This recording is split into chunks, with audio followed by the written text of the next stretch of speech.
Нали знаете тези хубави моменти, когато отивате на море или планина и по пъти спирате на някоя бензиностанция да заредите както колата, така и стомасите си. В това видео аз ще направя абсолютно същото. Само че нито ще ходя на планина, нито на море. Просто ще се храня само от бензиностанции през следващите 24 часа, надявайки се на най-доброто.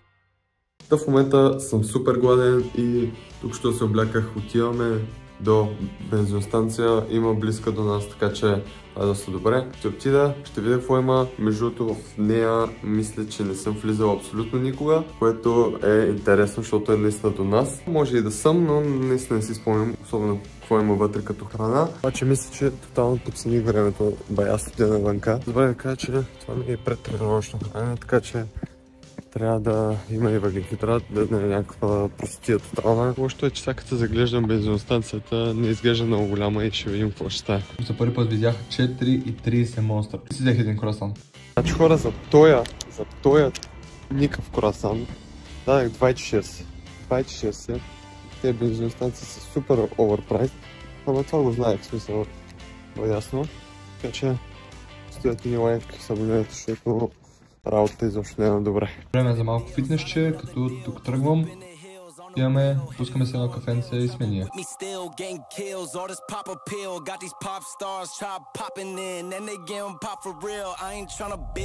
Отново тренировката ми е за крака, поради някаква причина, не знам защо всеки път така се случва, че винаги когато снимам правя крака, така си падат дните, няма значение.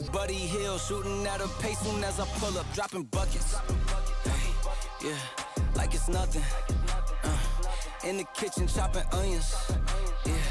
Tears falling down, underdog is finally overcoming, cause I'm dropping buckets, hey, yeah. Like it's nothing, hey. Earn my respect and burn a budget, hey. Tears falling down, underdog is finally over. Включихме фитнеса и сега отиваме към следващата бензиностанция. Да видим тук дали ще има нещо по-нормално, защото не ми седе захар изобщо. Имаме огромен проблем и това е, че бензиностанцията не работеше. Сега ще трябва да ходим до някаква друга, не знам къде, дали пак тази до нас или някаква друга. Плана в момента е следния. Както разбрахте вече, бензиностанцията, която отидах, не работеше.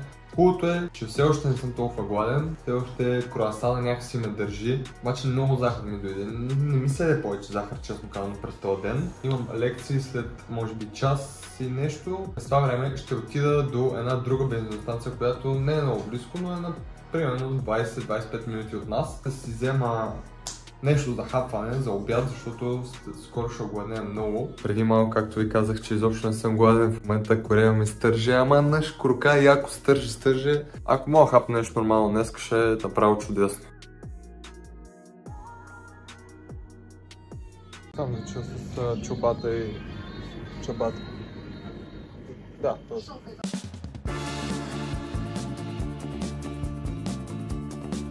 Това ще ми е обяда. Да, колко толкова, все пак съм щастлив, че имаше някакъв сандвич поне.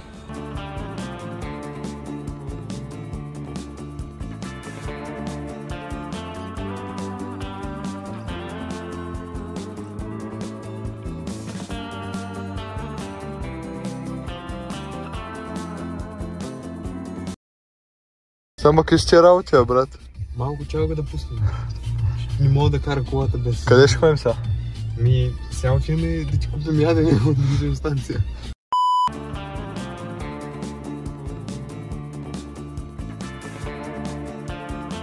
И от тортилите, спиришки филе, от двете. И двете направо. И двете? Да. Ама брат, това нещо дето си взех, според тебе колко пари ми изгледа на всичко. Ти видя ли какво взех? Да. Бисквитка протеинова и... Бисквитка протеинова, две тортили. Фастъд си мисля, че взех някакви кашу май беше. И бисквитки не протеин.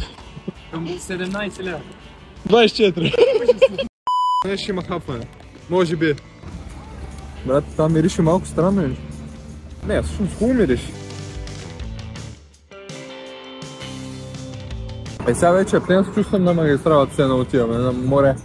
Ние се връщаме от университет, брат. Летно има 20 грама протеин, добре.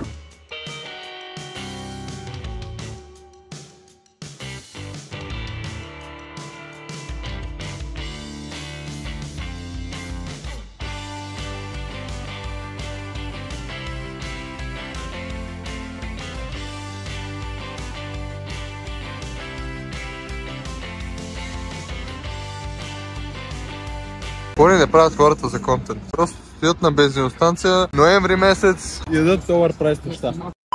Благодарим на момчето, че ни закара да хапнем. Канала му надолу, отидете да го чеквате. Прави яки видеа, старай се. Харесайте се, абонирайте, защото се набутах днес с 40 лева за цял клип. Така хора, няма и 40 минути, откакто съм ял тортилите. Между другото не бяха лоши, имам още една за вечеря. Всъщност още две. Имам и протеиново кексче. Нямам представа какво е това, честно казано. Имам и бисквитки, имам и фастъци, така че мисля сега да хапна малко фастъчки, докато вече се занимавам с едитване на видеа, които трябва да едитна.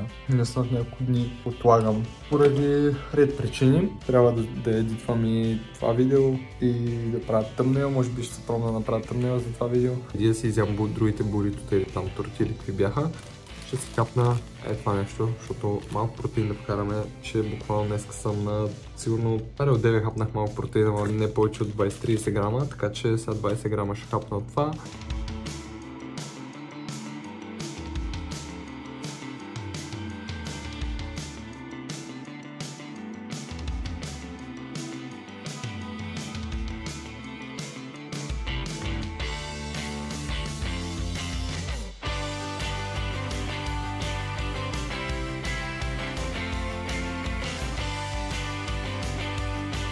Така хора, вече е почти 11 часа и е време за последното ядене, което най-вероятно ще направя. Бисквитите, които си взех, ще останат, може би, не се знае, зависи кога ще легна.